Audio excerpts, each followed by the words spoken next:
Here is a quick and dirty guide on how to decenter men in your life. We talk a lot about decentering men, but like, how exactly do you do that? Step one, stop letting shame rule your life. Shame is a tool of the oppressor. If you keep using shame to like rule you, it's not going to work. Remind yourself that like it's okay to be where you're at and to meet yourself where you're at. I do think that shame does have a place in society. There are some behaviors that are inherently shameful, and we should not just have this approach of, oh, I'm just not going to shame. I'm going to affirm everything you do. No, some things are worth shaming. And so I don't think that we should take this to the extreme. Now, granted, there are some things that we shouldn't allow people to shame us about. Some things do need to be shamed. So if you have a friend that is constantly drinking herself into a coma, yes, she needs to be shamed. If you have a friend who is not taking care of their kids, yes, she needs to be shamed. So I do think that this idea of, oh, don't let anyone shame you, it's ridiculous. Society needs shame. And a lot of y'all are in the position that you're in to where you're like, oh, I need to decenter the man. It's because somebody should have shamed that behavior out of you in the first place. Those negative attributes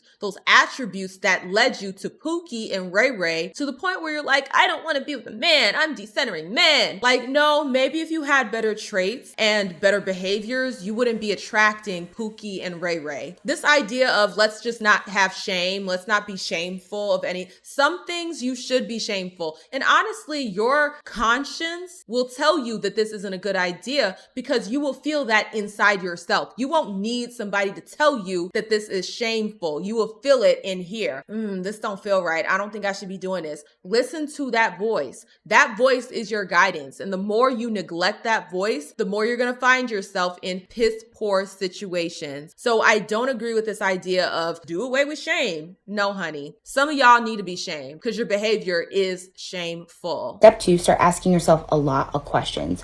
Why am I doing the things that I'm doing? Am I doing it because I want to do that? Or am I doing this activity because of somebody else? I'm centering somebody else's feelings and thoughts. And that can mean many different things. That could be hiking. That could mean arts and crafts. That could mean many different things, if you know what I'm saying. So why am I doing this activity? Is it for another person or is it for myself? Start asking yourself that question. Now, I do think that there's some value to this point. If you are just completely uprooting your entire personality and things that you like for somebody else, it doesn't necessarily have to be a romantic relationship. It could be any relationship. If you are completely overhauling who you are, understand you will grow to resent the other person because you will not be yourself. You'll be a whole new person that you don't recognize. And I understand this from experience. I understand the value in taking the time to do the things that you like to do. Absolutely. However, let's again not take it to the extreme. It is okay to do things that your partner likes. It is okay to do that as long as it's reciprocal. There are things that I like to do that Justin is not that interested in, but guess what? He will do them with me and vice versa. And I believe that that is a healthy relationship. Like I said, don't take these things to the extreme. Don't lose yourself in a relationship to the point where you're not doing any of the things that you enjoy, but also prioritize doing the things that your partner enjoys. Do the things that your friends enjoy. Have that give and take, because guess what? There might be some things that you never really considered doing, but once you get introduced to them, you're like, hey, this is actually hitting. I actually enjoy these activities. So do not close yourself off to doing things that other people want to do just because you're like, I'm prioritizing me. It's okay to prioritize yourself, but it's also okay to do things that other people enjoy if you have a relationship, friendship with that person. So like I said, do not take this stuff to the extreme because you will become a very unpleasant person to be around. Trust me. I've come in contact with some of these decenter men, women, and they are some of the most bitter, unpleasant people. Not all of them, but the ones that were popping off in my comment section, yes, I could see why you're decentering men because like Blunt Girly said, men have decentered you. 3, you're going to want to stay curious about validating yourself. A lot of times we do things so that men validate us or that other people who center men validate us. Ask yourself how you can start validating yourself. It can start off very simple.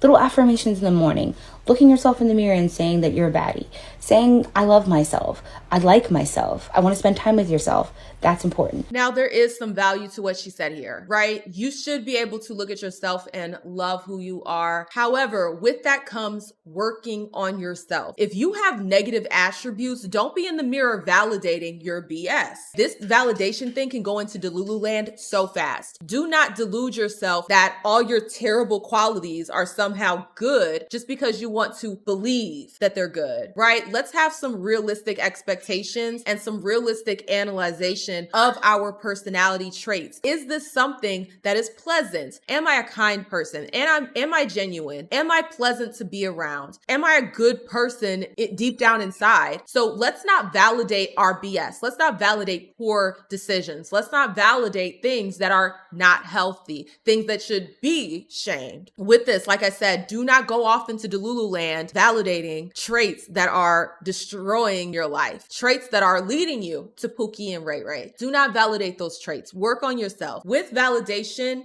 there has to be self-work and improvement and honesty with yourself. Do not try to convince yourself that something you're doing that is bad and not serving you is somehow good. Be honest with yourself and get therapy. That's all I'm gonna say. Get some therapy, because you might not be able to see that something is negative, but maybe somebody else having eyes on it and being honest with you, they can tell you the truth. This behavior is leading you down a cliff into a pit full of alligators that will chomp your ass. For centering community is really, really important to that. You know how those people, like, you'll have a friend, they start dating somebody, and all of a sudden they're no longer your friend, and then 2 years later they come back and they're like, hey, how y'all doing? How y'all? Like, girl, all those activities that you would spend time doing with a man, do it with your friends. Like, do it with your friends. So, like, for instance, going on hikes, like, make your friendships more romantic. I swear, this is like the hack of all hacks to beat capitalism right now.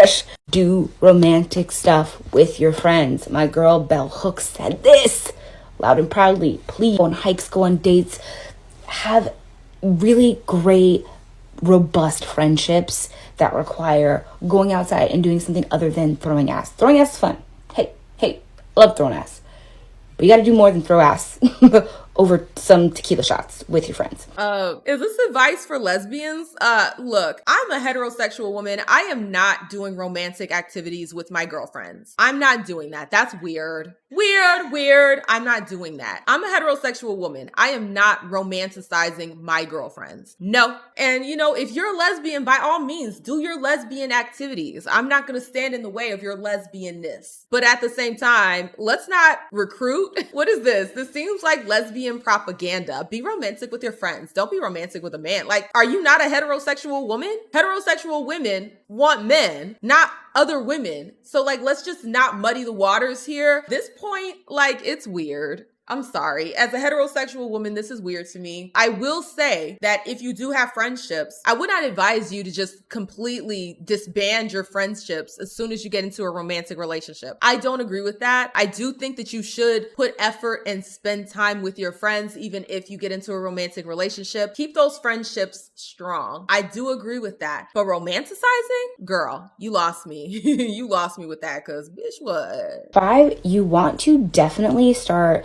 taking in media that does not center men. The media that you consume is a reflection of who you are as a person. So if you can start taking in media that doesn't center men, the moment I started like looking for women who were cinematographers, women like looking at the credits and being like, oh, the EP is a woman. The executive producer is a woman. This was EP'd by a woman. It was casted by a woman. It was written by a woman. It was written by somebody that's like gender expansive. That's really important. That just seems like too much work. Are you really doing that? Like, instead of just enjoying life and enjoying the things in life, see, this is the problem with this whole decentered men. This is the issue that I have with it. You're not actually decentering men. If you're literally going out of your way to be like, let me make sure that this isn't made by a man. Let me make sure that this is not made by a man. Let me make sure that this has nothing to do with men. You're still censoring men. You're still hyper fixated on a man. You're still giving so much energy, even if it is negative energy, to men, you're not decentering them. If anything, you're more centered because you're hyper focused on them. You're hyper focused on avoiding them. That's still being male centered, in my opinion. That's what it seems like to me. Because if you're not really centering men, you're not thinking about it. You're just going about your day, just living your life. You're not hyper fixated and obsessed with it. A lot of these women seem obsessed with men. They have a negative obsession with them. And so, they'll latch onto these terms, decenter men, because it sounds good to them, but they're not actually decentering men. They're focused on them in a negative aspect. So it's just like, are you really doing what you say you're doing? No, you're in Delulu land. So, I think it's too much. Oh, is this made by a woman? Like, it's one thing to find out and be like, oh, that's cool. And it's another thing to, I'm only gonna take in media written by women. I'm only gonna do this with women. I'm only gonna, that's just weird. Like, that's so restrictive. And I feel like that's just adding more steps to life that just don't need to exist. Okay. If you're really gonna do that, then stop driving cars, walk everywhere, because most of these cars were made by men. Stop living in houses because they were built by men. Stop doing literally everything because most things, for being honest, most things were made by and are maintained by men. Let's stop being delusional here and stop acting like men are just the bane of your existence. You are able to do the things that you are doing as an independent woman. The only reason you're able to do that is because men have made it accessible to us. If we were still living in caveman times where there were no laws and restrictions that were enforced by men, created by men, guess what? We would be in some cave somewhere getting by men. There would be men literally stealing us, hurting us in droves. Like, we can have a conversation about the DV and things that happen nowadays, but guess what? It would be 1,000 times worse if we did not have men in society that were literally protecting us and creating a society where we are, in a general sense, protected. Let's just not be delusional about this. Let's be honest about the role men play in our lives. We would not be able to be the independent woman if men didn't allow us to, if men did not create resources for us to do that. Be honest with yourself. You're definitely going to want to have friendships with people who are not just men, like gender expansive people, like not just women. You're going to want to be friends with lots of different types of people because you learn many different types of things from many different types of people. That is a quick and dirty guide to decentering men. If you have done any of these things, let me know. And if you have more tips, please let me know. This whole thing of, well, just have a bunch of friends that are a bunch of different things. Like, it seems like you're just trying to meet a quota rather than meet somebody and like genuinely like them for them. Oh, you're my token gay friend. You're my token trans friend. Like, that just seems so, I don't know what it is about that, but that just seems really just to me. And it doesn't seem like a genuine friendship. Let's just be so for real with it. That just seems weird. Oh, well, I need to make sure that I have a trans friend. I need to make sure that I have a lesbian friend. I need to make sure that I have a gay male friend. I need to make sure I have a this and a that. It's like you're just checking boxes with people, and that's weird. Be friends with people you vibe with. That's it. If y'all vibe, be friends. If y'all don't be friends. I feel like y'all are overthinking this, and then you're ending up in Delulu land. Let's just be for real. This is just too much. Like, girl, what? I'm always trying to find ways to decenter men. I'm always finding ways to decenter men. You're hyper fixated on men. I need to find more ways to decenter them. I need to find more ways to decenter them. How can I decenter them even more? How can I decenter them even more? You're obsessed. You're obsessed with men. Like, you really are. What's so funny is that people will see my videos. A lot of women will see my videos and be like, you're so male-centered. You're male-identified. I don't spend my days thinking about men. Like, I literally don't sit around like, oh my God, are men doing this? Is this what men's do? Like, I don't. I react to these little videos and then I go about my day enjoying my family and enjoying my life. Like, what? It's insane. Like, I don't think these people are self-aware. Like, it's borderline mental health at this point. Why are you so hyper fixated on avoiding men? Like, that's weird. And I feel like a lot of this is coming from a place of not being healed. Like, instead of hyper focusing on getting away from men, focus on healing yourself because you are suffering from some form, it seems like some form of PTSD, and you need to work through that, because with PTSD comes irrational behaviors. That's the part people fail to realize. Your trauma is causing you to be irrational, and that's not healthy. So look, I'm going to continue to do my little deep dive into this decenterment. I'm not going to go off of what one person is saying. I will continue to look at this content and see if I can find the gems where they are. I don't like to throw babies out with the bathwater, but I will tell you, if that bathwater stank, don't be delusional, ladies. Okay, don't be delusional, and don't be so obsessed with men that you're just like, I got a decenterment, I got a decenterment, I got a decenterment, men. You sound crazy and insane. Sorry.